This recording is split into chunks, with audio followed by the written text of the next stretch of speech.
So let's talk about sin. It's obviously it has a heavy religious connotation, but it's actually something that everyone believes in, as far as that there are certain things that are right and wrong. And when you do a wrong thing, something that people have considered to be wrong, they would consider that a sin, although they tend to use slightly different terminology for that. And we've done that throughout most of society, most of human history. If you look at like liberal and political considerations or like kind of spheres, they change their word for what racism or they change out the word with something like sexism or like uh, microaggressions, things like they change the language in which it is kind of defined, but they mean the same thing. So let's talk like as far as what the Bible says about sin. I think maybe the easiest way to study this subject is actually through the Lord's Prayer. It's something that, if you've ever been to Sunday school, you've probably heard it recited, especially if you grew up in the church.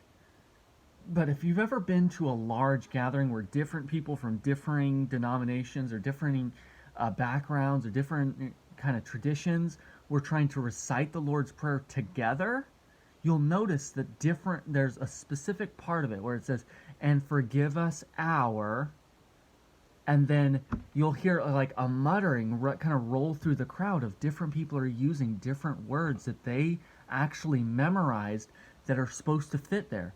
Forgive us our sins as we forgive those who sin against us. Forgive us our transgressions as we forgive those who have transgressed against us. Forgive us our trespasses. All these different terms that different people have committed to memory in this one phrase. And so why is that? Well, in the Greek, the word there is ophiolema in Matthew chapter 6 verse 12, where it says, and forgive us our debts in the English Standard Version, maybe sins. What it means is a wrong or that which is owed, an imbalance of debts. Like it means all of those different things. There's all those different stuff. And so in English, it's been translated into these various different ways. Specifically, there are 7 different terms that you can find that word has been translated into in English, and those 7 different terms encompasses a different specific kind of that which is owed, or that kind of wrongdoing that in this specific prayer, the Lord's Prayer, we are asking God to forgive us of in the exact same way that we have, or that we are going to forgive others for doing to us. So, starting with the shortest is sins. If you don't, sin is an archery or a marksmanship term. It means to miss the mark. Like if there's an ideal of behavior or there is an ideal of existence, then to miss that mark is to sin, whether you are aiming at it or not. Like if you're faced 180 degrees in the opposite direction, you fire your arrow and it goes off in that direction, that's still a sin, whether you intended to hit the target or not, because the target's still established, whether you want to rebel against that or not. Second is debts. If you're like, obviously we use debt often in a financial context, student loan debt or a open bank loan or a car loan, like that it's a debt. It's something that you owe to someone else. And most often when we're talking about debt, like right now it's a big deal because when the election year that people talk about Trump carrying lots of debt. But in a business, like if you think about it, if I buy product to stock into my store, I am at a deficit. When someone comes and buys that product from me, then I gain back a part of that. So that's an owe, that basically that's an accrual, essentially.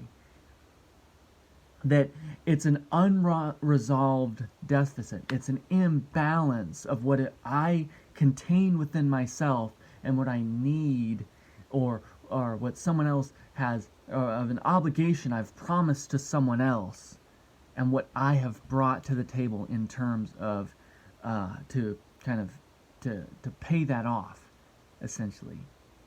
So this can also have obvious, like, emotional of the when we're talking about an imbalance of ledger like that.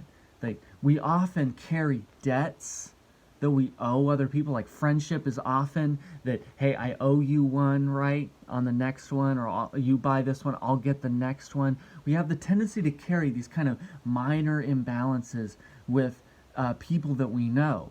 And the more important that person is, the more likely we are willing to carry imbalances towards them without much effort. But over time, if you carry deficits like that toward it, can actually translate to the next word, which is iniquity, which at its most basic are like inequity. We talk about equity in our society a lot, of what is equitable. In other words, if I, being physically ably bodied, like I'm able to walk on my own 2 feet kind of thing,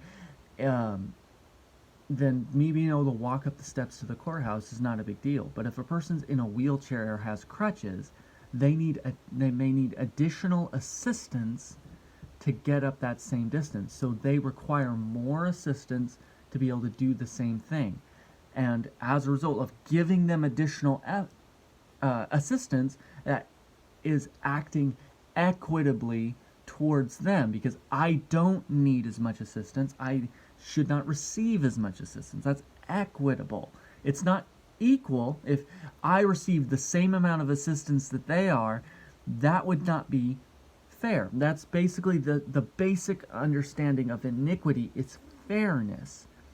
If you've seen Batman comics, or you've seen the Dark Knight, it talks about fairness all the time. The character of Harvey Dent talks about like 50-50 being the chance of that's the most fair, right? It's not necessarily what you deserve. It's simply that there is if you carry the amount of debts with other people, like what I was just mentioning with the idea of debts, like over time that can become unfair. However, when we're talking about equitability, like for instance, as a parent, you are expected to do more for your children than they do for you, especially when they're really small. You, as an infant, they lay in the crib and then they cry, and you get up and you do for them what they need, and you don't get a lot back emotionally, physically. That's just, you don't, because that's the nature of that relationship. Over time, however, the relationship changes. The children grow up, they begin to gain more abilities. You assign them chores and things like that.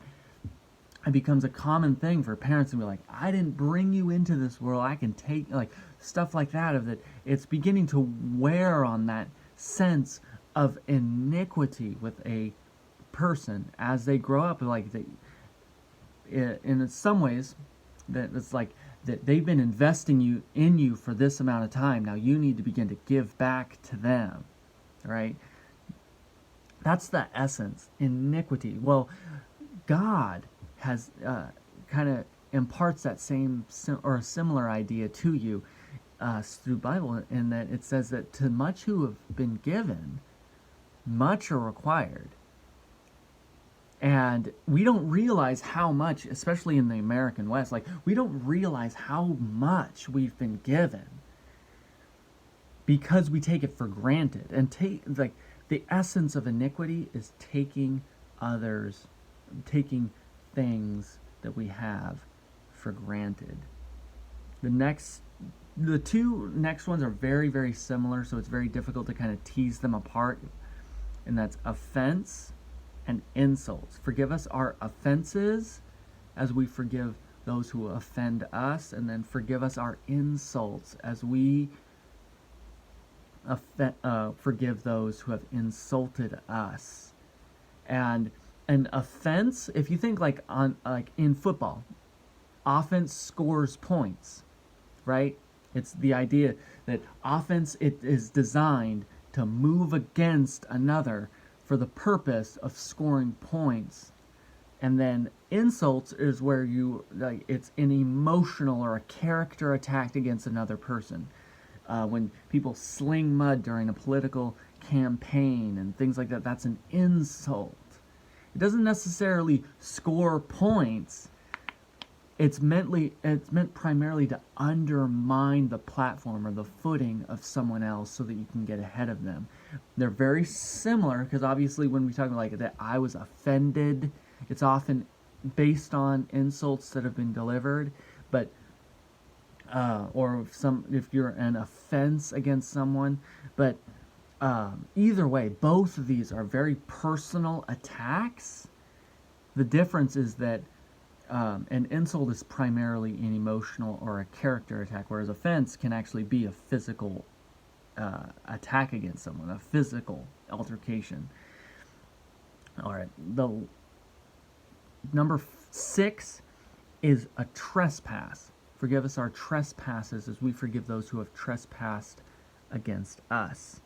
And a trespass is like, if you think like there are signs that say no trespassing, it means to cross over a boundary without permission, or to exceed a landmark. If you jump over someone's fence or you walk across their grass, that's trespassing. You break into someone's home, that's trespassing, right? Well, how can you trespass against another person or against God? God has very specific boundaries for us as human beings that are designed to keep us safe from harm. You think, like, the reason there's a crosswalk at certain intersections is that these boundaries have been set up where this is a safe place for pedestrians to cross, and there are areas where it's like no pedestrian crossing because that's not a safe place. And you are at physical risk of if you do this. The sidewalk exists specifically, like, this is where you are safe. You go out into the road, like, that's not a safe place. Well, you trespass over certain boundaries with God. It's not simply that you might get run over by a car. It's that you put a lot more, even your own spiritual livelihood, your spiritual health at risk when you trespass over specific things, when it's talking about sex, when it's talking about money, when it's talking about relationships, that these boundaries have been put in place because this is what is safe. And over here, when you cross over out of that boundary, like, when you do that, you will not be safe. You will not be safe from harm. So, and the last word's very important, and it's transgress. Forgive us our transgressions as we forgive those who have transgressed against us. And this word is really interesting in that if you think trans like means to over or like to move from one thing to the next, right? Gression, like you think progress, egress, regress, all those different words where that it basically means to trample or to move, right? Transgression is to trample over someone or something else. To treat something as, to disregard it as important. To disrespect. And this is something that is so critical to society, to the essence of what sin is, to God's plan for when we're talking about crossing over boundaries and to managing our emotional, spiritual, financial accounts with others, and to mind like where we're aiming. It's that so often our behavior tramples over others. And quite frankly, because, like, and we have a tendency to rationalize it. We trample over the meaning, the values of others simply because it allows us to treat them as non-human or less than human. We give them slurs and insults that we sling at them, and that way, if we treat them in a way that's less than human, less than meaningful, less than valuable, if we treat them that way, then we can disregard the things that they need without guilt. And that is obviously not God's plan. That is not what God desires. And so every single time you pray this prayer, if you do that, the Lord's Prayer, you have these different words. Forgive me my transgressions. Forgive me, God, for the times when I've treated others as less. Literally, I've stumbled over them to accomplish my goals and my priorities. God, forgive me my trespasses, the areas in which I have exceeded boundaries in front of you, exceeded boundaries of those around me. And forgive me my iniquities, the areas in which I have not kept balanced scales and I've not used fair and equal measures with others. And God, forgive me my debts, the times when I've just carried debts towards other people, that I have owed other people things and not paid those things back the way I should have. And God, forgive me for my sins, the times when I knew what the standard was and I chose not to, or accidentally aimed in a wrong direction and I didn't hit it. I missed that mark. God, forgive me my offenses, the time when I've attacked you, the times when I have attacked others, and forgive me my insults, the times when I've just slurred others in the exact same way that I have transgressed and trespassed and maintained iniquities. Again, the same way that I forgive others of their transgressions and their trespasses and their iniquities and their debts and their sins and their offenses and their insults against me.